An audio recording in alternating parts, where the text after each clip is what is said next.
নাম ছিল হযুগ। কি যুগ?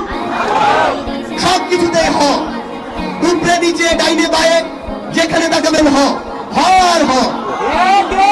নেত্রীর নাম হ দিয়েছিল তো বটেই, বাহিনীর নাম ছিল হেলমেট বাহিনী। তাদের হাতে হাতুড়ি, হাতুড়ি না থাকলে হকি স্টিক, বাইরে এরা যায় নাই। হ ভাই আসলেই যায় নাই।